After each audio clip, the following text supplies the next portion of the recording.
Voilà, donc comme on l'a dit plusieurs fois aujourd'hui, les Nations Unies ont déclaré l'année 2014 comme l'année internationale de cristallographie.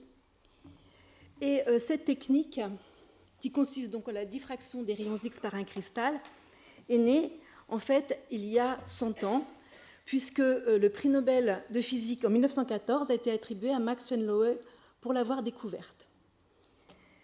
C'est une technique qui en fait est l'outil le plus puissant pour étudier la structure de la matière, et ceci se reflète dans le très grand nombre de prix Nobel, 28, qui sont liés plus ou moins directement à cette technique.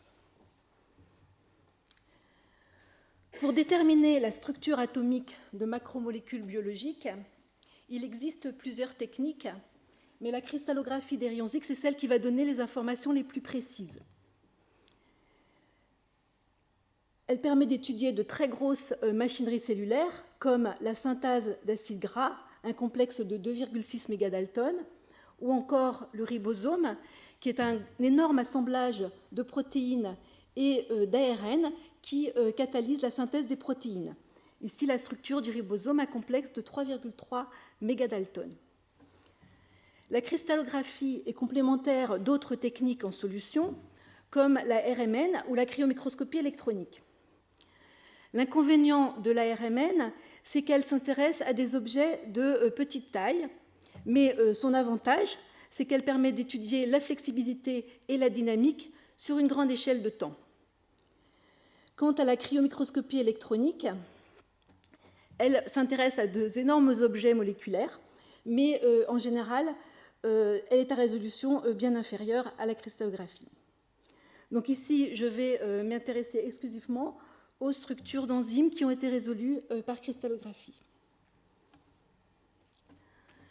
Dans la première moitié du XXe siècle, l'action des enzymes était décrite par le principe de Pauling, qui dit qu'une enzyme se lie spécifiquement à l'état activé du substrat dans l'état de transition. Donc, de ce principe est née l'idée qu'on pourrait obtenir des anticorps catalytiques en les induisant contre un aptène qui mime l'état de transition.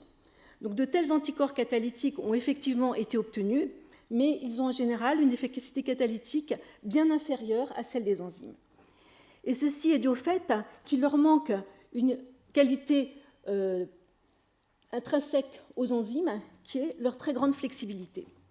Il a été en effet montré que dans les premières structures cristallographiques, que les enzymes sont capables d'adopter plusieurs conformations, et en particulier que la liaison d'une molécule à un site très éloigné du site actif est capable de moduler l'activité catalytique d'une enzyme. Il a été récemment proposé que les enzymes agiraient finalement en diminuant la barrière thermique de réorganisation de la protéine plutôt qu'en liant l'état de transition. Ce rôle crucial du mouvement des protéines dans la catalyse est étudié en particulier par la dynamique moléculaire, mais est également révélé par la cristallographie des rayons X. En effet, bien que cette technique utilise l'obtention d'un cristal, elle ne donne pas que des informations statiques et elle permet également de comprendre les changements de conformation des enzymes. Donc, pour comprendre ce mécanisme, il faut évidemment coupler les expériences biochimiques à l'analyse structurale. Et je vais vous montrer aujourd'hui comment l'obtention de différentes structures d'une même enzyme, en complexe avec le substrat, le produit et différents intermédiaires réactionnels, va permettre de comprendre les différentes étapes du mécanisme et finalement, dans certains cas, de donner le film complet de l'action de l'enzyme lors de la catalyse. Donc, pour cela, je vais prendre 4 exemples d'enzymes qui utilisent un cofacteur ou non, d'enzymes qui agissent sur une petite molécule ou bien sur une macromolécule, d'enzymes qui utilisent un mécanisme radicalaire ou non. Donc, le premier exemple concerne la glucosamine 6-phosphate synthase, appelée GLMS, qui catalyse un transfert d'ammoniac entre 2 petites molécules, un sucre le fructose 6-phosphate, et un acide aminé, la glutamine. C'est une enzyme clé du métabolisme des hexosamines, puisqu'elle catalyse, puisqu'elle est l'étape limitante de cette voie qui conduit à l'UTP-N-acétylglucosamine, qui est un précurseur de polymères structuraux tels que le peptidoglycane des parois des bactéries, la chitine des insectes et des champignons, ou encore les glycoprotéines chez les mammifères. Cette enzyme fait partie des amidotransférases glutamine dépendantes et elle catalyse deux demi-réactions qui ont lieu chacune dans des domaines structuraux distincts. Au niveau du domaine N-terminal, il y a hydrolyse de la glutamine pour former le glutamate et relarguer l'ammoniac, tandis qu'au niveau du domaine synthase C-terminal, il y a isomérisation du fructose 6-phosphate pour former le glucose 6-phosphate, qui est ensuite aminé grâce à l'ammoniac qui provient du site glutaminase. Les deux sites actifs sont séparés de 18 angstroms et l'enzyme utilise un canal pour transférer l'ammoniac entre ces deux sites actifs. Donc nous avons exploité la connaissance du mécanisme cinétique de la réaction pour cristalliser différents intermédiaires le long du chemin réactionnel. L'enzyme utilise un mécanisme bibiordonné dans lequel le fructose 6-phosphate se lie avant la glutamine et dans laquelle le départ du glutamate précède le départ de la glucosamine 6-phosphate. Nous avons donc cristallisé l'enzyme seule, en présence du premier substrat, le fructose 6-phosphate, en présence du premier substrat, le fructose 6-phosphate et d'un analogue de la glutamine, et en complexe avec le produit. Et la comparaison de ces différentes structures va nous permettre de comprendre les changements qui ont lieu au cours de la catalyse. La glucosamine 6-phosphate synthase, donc GLMS, appartient à la superfamille des N-terminales hydrolases. Dans cette famille, il y a activation de l'acide aminé en N-terminal, dans notre cas la cystéine 1, par le groupement alpha-amino, pour former un thiolate qui va attaquer la fonction amide de la glutamine pour former cet intermédiaire tétrahydrique. Il y a ensuite hydrolyse de cet intermédiaire pour former cet intermédiaire glutamylthioester et relarguer l'ammoniac. Il y a ensuite hydrolyse de cet intermédiaire pour former un deuxième intermédiaire tétrahydrique. Puis enfin, formation du glutamate et régénération de la cystéine catalytique. Donc pour cristalliser l'enzyme avec ces deux sites actifs occupés, on l'a cristallisé en présence de fructose 6-phosphate et d'un inhibiteur irréversible du site glutaminase qui s'appelle le DON pour 6-diazo-5-oxo-norleucine. Le DON forme un adduit avec la cystéine catalytique qui est un intermédiaire qui va en fait mimer l'intermédiaire glutamylthioester lors de l'hydrolyse de la glutamine. On voit que la seule différence entre cet adduit et l'intermédiaire ici, c'est la présence d'un carbone supplémentaire entre la fonction carbonyle et le soufre. La structure de l'enzyme libre a montré qu'il n'y a pas de densité électronique pour les domaines glutaminase, qui sont donc mobiles. Il n'y a également pas de densité électronique pour la boucle C-terminale, composée des résidus 600 à 608, qui est donc également flexible. Et donc, dans ce cas, le site actif reste ouvert au solvant. En présence du fructose 6-phosphate, la boucle C-terminale se réorganise et couvre le site actif, le protégeant du solvant.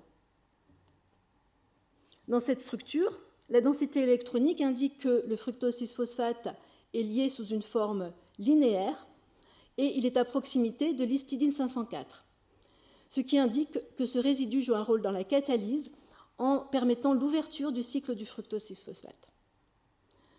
Dans cette structure, il y a maintenant de la densité électronique correspondant au domaine glutaminase, qui se sont donc ordonnés. Et le positionnement d'une part de la boucle C-terminale, d'autre part des domaines glutaminase, va permettre de positionner le tryptophane 74 près de cette boucle C-terminale, de l'ancrer dans cette boucle. Et comme on va le voir, ce résidu est très important dans la fonction de l'enzyme. La connaissance des acides aminés à proximité du fructose 6-phosphate a permis de proposer un mécanisme au niveau du site synthase, qui consiste donc en l'ouverture du cycle du fructose 6-phosphate par cette histidine 504, la formation d'une base de Schiff avec la lysine 603 et le groupement carbonyl du substrat. Il y a ensuite une immination par l'ammoniac qui provient du site glutaminase pour former cette fructosimine 6-phosphate. Il y a enfin la formation d'une énolamine par l'abstraction d'un des hydrogènes du carbone 1 par le glutamate 488. Cet intermédiaire énolamine est reprotoné pour former la fructosimine, la glucosamine 6-phosphate sous forme ouverte, qui est ensuite recyclisée par le même résidu histidine 504. Donc, ce mécanisme a été suggéré d'une part par les structures, mais également par les études biochimiques, bien sûr. Donc, dans la structure en complexe avec le fructose 6-phosphate, les deux sites actifs sont distants de 18 angstroms et ils sont reliés par un canal. Ce canal est formé par la boucle C-terminale domaine synthase, par la boucle histidine, qui contient l'histidine catalytique, et également par deux résidus du domaine glutaminase, le tryptophane 74, comme on l'a vu tout à l'heure, et l'arginine 26.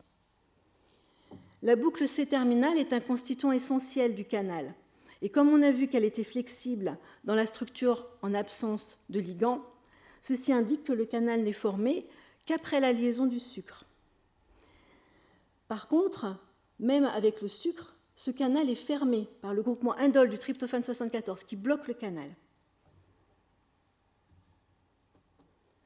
Lorsqu'on compare la structure de l'enzyme en complexe avec le fructose 6-phosphate en bleu et la structure cristallisée avec le fructose 6-phosphate et le DON, donc, qui mime la glutamine, on remarque différents changements de conformation.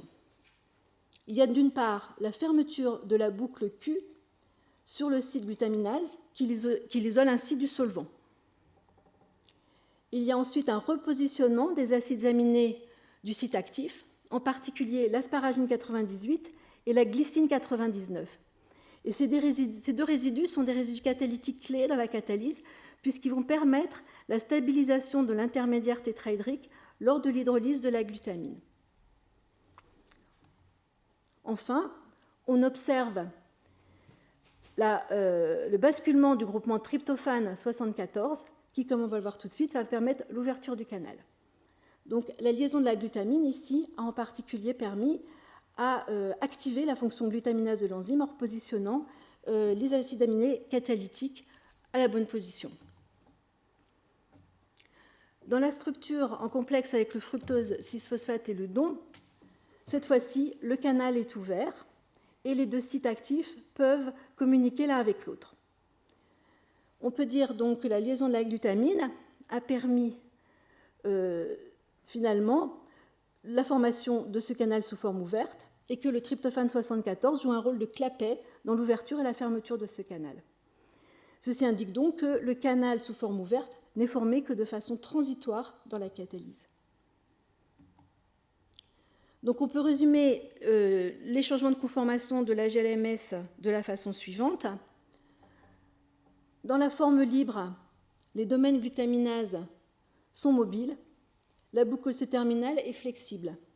Les deux sites actifs sont ouverts au solvant.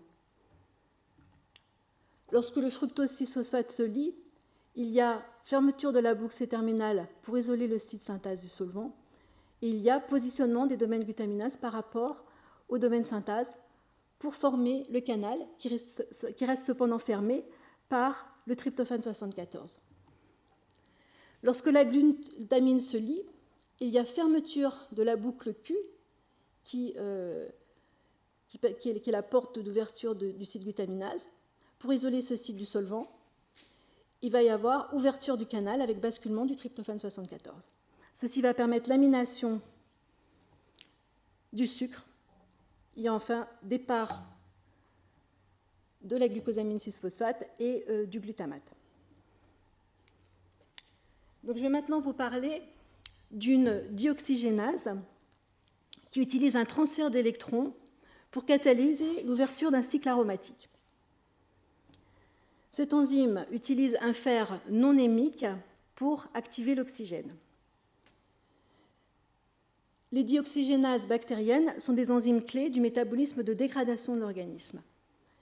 On va voir comment les structures ont permis de montrer que la liaison directe du substrat aromatique sur le fer va permettre la liaison de l'oxygène, puis son activation, et puis comment ces structures ont permis de confirmer le mécanisme d'activation de la molécule d'O2 et de l'ouverture du cycle aromatique.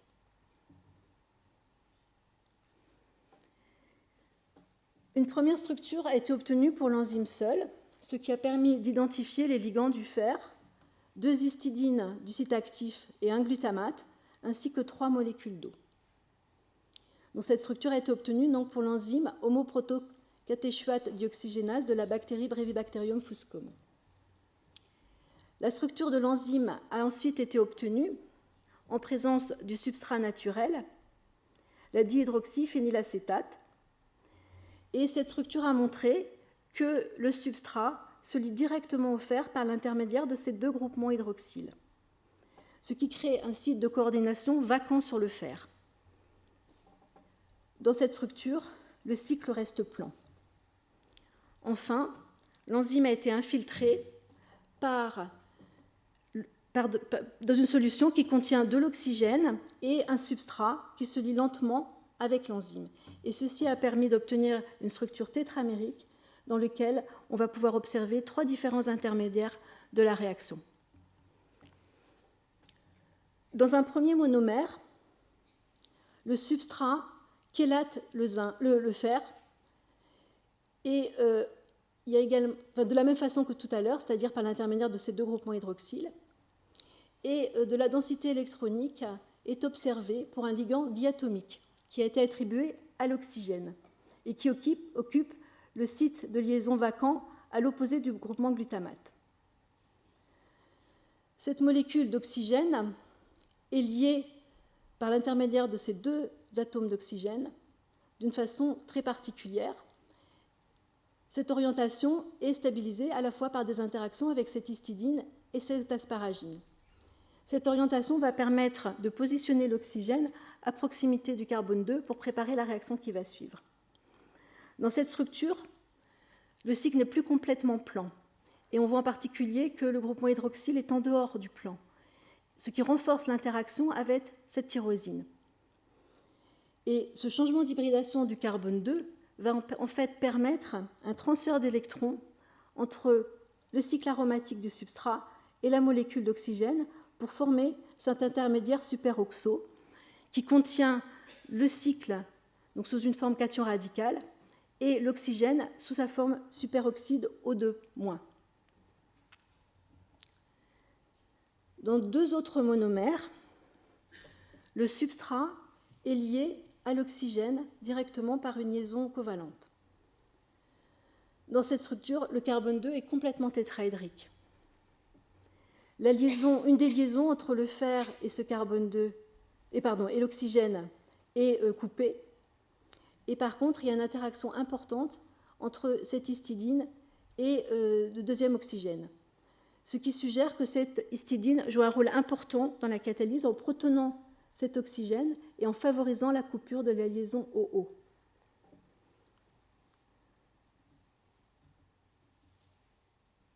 Enfin, dans un dernier monomère, il y a coupure de la liaison entre le carbone 2 et le carbone 3 du substrat, donc formation du produit, mais le substrat reste lié par l'intermédiaire de son groupement carboxylate et de son groupement carbonyle au fer.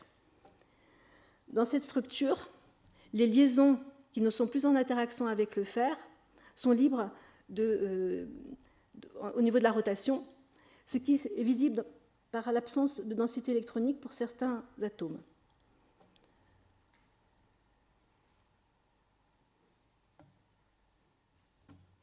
Donc, la comparaison de ces différentes structures, enzyme libre, complexe enzyme-substrat, intermédiaire superoxo et alkylperoxo, enzyme produit a permis de proposer un mécanisme donc, pour cette réaction. Ça a permis en particulier de voir que le substrat aromatique et l'oxygène se lient simultanément à l'enzyme dans des sites adjacents. Ça a permis de comprendre comment le fer va transférer les électrons entre le substrat aromatique et l'oxygène, et en particulier comment ce transfert d'électrons va induire un changement de géométrie au niveau du substrat. Il n'est plus plan, ce qui va favoriser l'attaque par l'oxygène. Cette attaque par l'oxygène a lieu au niveau de l'intermédiaire superoxo pour former cet intermédiaire alkylperoxo. Il y a ensuite coupure de la liaison OO aidée par l'histidine de sang pour former cet intermédiaire 4, puis former le produit 5. Donc, je vais maintenant vous parler de l'enzyme QEE qui utilise un mécanisme radicalaire pour catalyser une réaction de contraction de cycle dans ce cas-là. C'est une réaction qui dépend à la fois de la S-adénosylméthionine, qui est appelée adomète ou SAM, et du magnésium.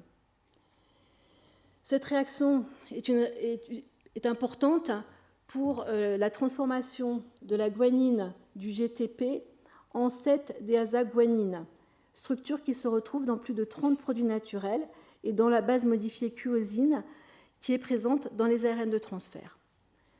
C'est une réaction chimique très difficile puisqu'elle consiste d'une part en l'ouverture du cycle A6, ici, le départ d'ammoniac puisque le groupement NH2 sur ce carbone 6 doit partir, la reformation d'un cycle A5 et enfin la déprotonation d'un de ces deux hydrogènes.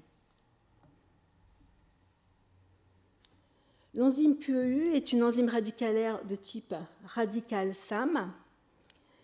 Et cette superfamille d'enzymes a été identifiée en 2001 et contient à ce jour environ 50 000 membres qui catalysent toute une grande variété de réactions chimiques différentes. Dans tous les cas, la réaction commence par la réduction d'un cluster fer-soufre du site actif par un électron qui provient en général d'une flavodoxine. Il y a ensuite un transfert d'électrons entre le cluster fer-soufre et la SAM. Ceci va conduire à la coupure de la SAM pour former la méthionine et un radical 5'-déoxyne-adénosyle. Celui-ci est extrêmement réactif et il va permettre de couper une liaison CH, même non activée, pour former soit un produit radicalaire, soit pour initier toute une cascade de réactions chimiques. La structure de l'enzyme QEE de la bactérie Burkholderia multivorans, en complexe avec un analogue de substrat, ici une ptérine avec un cycle A6, a montré que cette enzyme est une enzyme radicale SAM très particulière.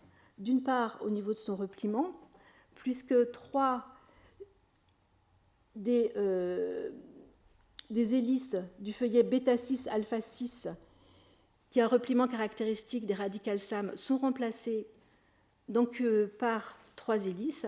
D'autre part, au niveau de son motif de liaison du cluster fer-soufre. Puisque celui-ci est étendu, il y a une insertion dans la séquence qui se replie sous forme d'hélice, ce qui va permettre un enfouissement plus profond et donc à une protection de ce cluster dans la structure de QEE. 3 Z-atomes du fer du cluster fer-soufre sont liés aux 3 cystéines de ce motif, tandis que le 4e fer fait des liaisons hydrogènes avec les groupements nitro et carboxylate de la SAM. Les interactions entre la protéine et la SAM indiquent que le radical 5'-déoxyadénosyle, une fois formé, ne pourra pas former de produits secondaires. L'analogue de substrat est lié de façon perpendiculaire à la SAM. Les structures de l'enzyme ont également été obtenues en complexe avec le substrat et en complexe avec le produit, et également avec les cofacteurs, la SAM et le magnésium. Le substrat est lié par l'intermédiaire de liaisons hydrogènes et par l'intermédiaire d'interactions d'empilement avec cette phénylalanine et cette histidine. la distance de 3,9 angstroms entre le carbone C5' de la SAM et le carbone 6 du substrat indique que le radical 5' déoxyadénosyle, une fois formé, est bien positionné pour arracher un hydrogène du carbone 6. Les interactions du magnésium avec les groupements carbonyles du carbone 4 du substrat et le groupement carboxylate du carbone 6 sont importantes puisqu'il a été montré que ces interactions ne sont pas présentes dans les structures en complexe avec le manganèse et avec le sodium, qui sont des métaux qui n'accélèrent pas la réaction. Il a donc été proposé que le magnésium joue un rôle dans la catalyse en aidant à la déprotonation du carbone 6 par le radical 5' déoxyadénosyle. La structure en complexe avec le produit est très similaire à celle avec le substrat, sauf cette fois-ci le produit est plan, mais les interactions au niveau du magnésium sont similaires. L'obtention de ces deux structures en complexe avec le substrat et avec le produit a permis de proposer un intermédiaire réactionnel et de le modéliser. Cet intermédiaire porterait les groupements carboxylate et amino sur le carbone 5 et il porterait un radical sur le groupement amino du carbone 5. Et dans le modèle, le radical serait positionné suffisamment proche du carbone C5' de la SAM pour qu'il puisse jouer un rôle et permettre de déprotoner le 5' déoxyadénosine pour régénérer le radical 5' déoxyadénosyle. Dans ce modèle, le magnésium est correctement positionné pour aider au départ de l'ammoniac du carbone 5 et le glutamate en position 116 est correctement positionné pour déprotoner le carbone 8 et permettre la formation du produit. Donc je vais enfin vous parler d'une enzyme qui cible cette fois-ci une macromolécule et qui va modifier spécifiquement un nucléotide dans certains ARN de transfert. Donc les ARN de transfert sont des molécules clés qui permettent la lecture de l'information génétique qui est portée par l'ARN messager et qui va le traduire en acides aminés constituant des protéines. Pour cela, au sein du ribosome, il y a une interaction spécifique entre le codon de l'ARN messager et la partie anticodon de l'ARN de transfert, qui porte les acides aminés et qui va permettre donc l'assemblage de ces acides aminés pour former la chaîne polypeptidique de la protéine. Mais pour être fonctionnels, ces ARNT doivent subir une maturation post-transcriptionnelle et en particulier la modification chimique de certains nucléotides. Et l'enzyme MNMA catalyse le remplacement de l'oxygène du carbone 2, de l'uridine 34 qui est présent dans l'anticodon de certains ARN de transfert par un soufre. Ces ARN de transfert substrat de MNMA sont l'ARNT glu, l'ARNT glutamine et l'ARNT lysine, qui en plus de posséder une uridine en position 34, possèdent également une uridine en position 35. Cette réaction de thiouridylation nécessite un cofacteur, l'ATP, et également un relais de transfert de soufre qui implique 6 protéines, qui va permettre le transfert du soufre qui est présent sur le persulfure de la protéine ISCS vers l'enzyme MNMA. Les différents persulfures sont portés par des cystéines des sites actifs. En particulier, pour MNMA, il s'agit de la cystéine 199. Les donneurs de soufre sont en général extrêmement réactifs et on va voir comment la protéine va permettre leur protection afin que le soufre soit délivré au moment voulu, à l'endroit voulu. 3 structures de l'enzyme MNMA ont été obtenues. La cristallisation de l'enzyme avec l'ARNT glu a permis d'obtenir 2 structures, une de la forme ouverte qui lie l'ARNT et une qu'on appelle de pré-réaction dans laquelle la structure n'est plus ouverte, la conformation de la protéine est plus ouverte, mais elle est fermée. Enfin, un complexe ternaire a été obtenu en faisant réagir l'enzyme MNMA avec l'ARNT-GLU et l'ATP, ce qui permet la formation d'un intermédiaire adénylé. Et la structure de cet intermédiaire a été obtenue. La comparaison de ces différentes structures va permettre de comprendre les étapes du mécanisme. La structure a montré que l'enzyme MNMA est constituée de 3 domaines qui sont complémentaires de la forme en L de l'ARN de transfert et interagissent avec les tiges D et la boucle anticodon, qui est cible de la réaction, puisque l'uridine 34 est ici. Ces structures ont montré que l'uridine 34 et l'uridine 35, qui est présente dans les substrats ARNT de MNMA, sont retournés. Et leur conformation est maintenue grâce à des interactions de Van der Waals et des liaisons hydrogènes, en particulier avec ces 2 groupements glutamine. La structure de la forme 1 a montré qu'un segment dit variable, qui contient la cystéine catalytique et qui est en bleu, s'organise sous forme d'hélice HV suivie d'une partie non ordonnée. Dans cette structure, l'enzyme adopte une conformation ouverte, ce qui permet la liaison de l'iridine 34 de l'ARNT. L'oxygène du carbone 2 de l'uridine 34 fait des interactions spécifiques avec la glutamine 151 et la cystéine 199 fait un pont disulfure intramoléculaire avec une autre cystéine du site actif, la cystéine 102. Dans la structure dite de préréaction, il y a un réarrangement de la partie variable pour former une courte hélice, un petit feuillet bêta et une longue boucle élevée. Dans cette forme, l'enzyme adopte une conformation fermée cette fois-ci, parce que le site actif est protégé maintenant par la grande boucle élevée et le petit feuillet bêta-V qui se sont réorganisés.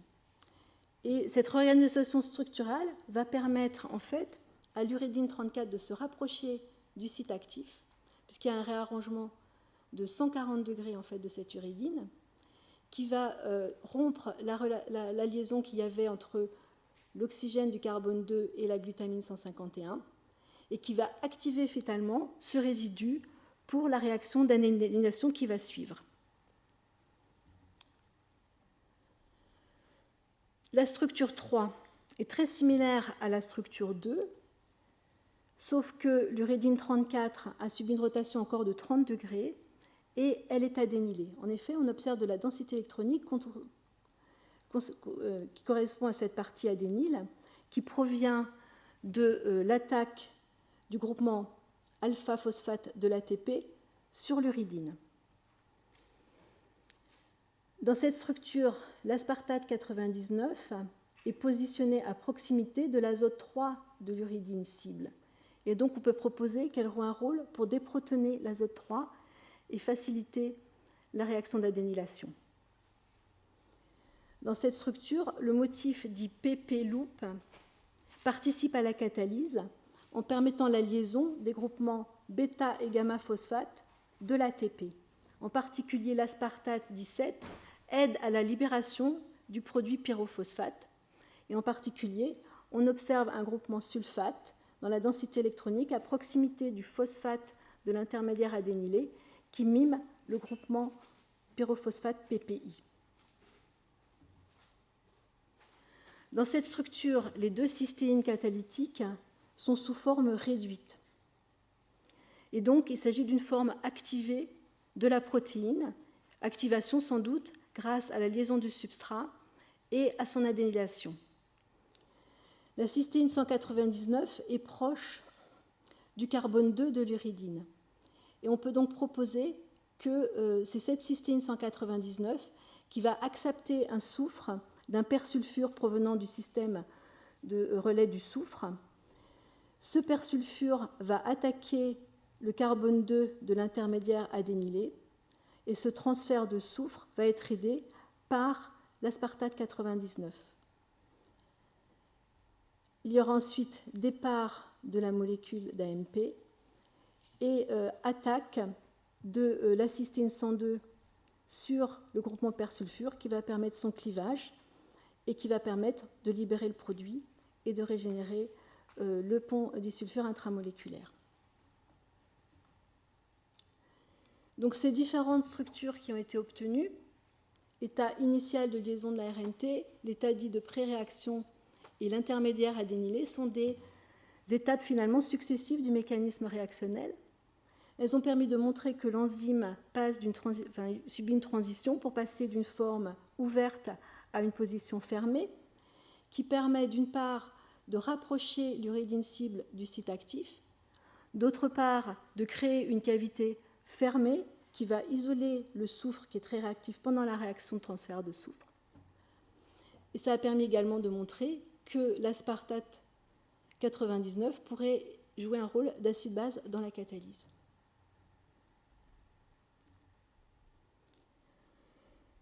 Donc, en conclusion, on peut dire que la fonction des enzymes est d'une part de fournir les groupements chimiques réactifs pour la catalyse, mais également de les positionner correctement tout au long de la catalyse. C'est pour cela que les enzymes doivent subir des changements de conformation. Les sites actifs ont en général été optimisés au cours de l'évolution et finalement l'efficacité catalytique des enzymes est limitée par leur mouvement. Nous avons vu donc 4 cas de protéines. L'enzyme GLMS qui catalyse un transfert d'ammoniac entre ces deux substrats. On a vu comment le canal se forme et s'ouvre à différents moments de la catalyse en fonction de la liaison des substrats. On a vu d'autre part comment le substrat aromatique de la dioxygénase, en se liant directement au fer, va permettre la liaison du fer. Comment le fer va aider au transfert d'électrons entre les deux substrats et comment l'histidine de sang va aider à la coupure de la liaison OO de l'oxygène. Enfin, nous avons vu avec la protéine QE un exemple où le groupement cluster fer-soufre et la SAM vont permettre de générer un radical très réactif, la 5'-déoxyadénosyle, qui va arracher spécifiquement un hydrogène du substrat. Et on a vu comment le magnésium et un glutamate du site actif allaient aider à la fermeture du cycle. Enfin, on a vu comment une enzyme MNMA cible une position particulière d'une macromolécule en plaçant un soufre très réactif. Comment elle a utilisé finalement un mécanisme d'activation de l'uridine par l'ATP pour former un intermédiaire adénylé, et également comment elle a utilisé un mécanisme de transfert de soufre qui utilise donc 2 cystéines du site actif et un réseau de protéines. Je vous remercie de votre attention.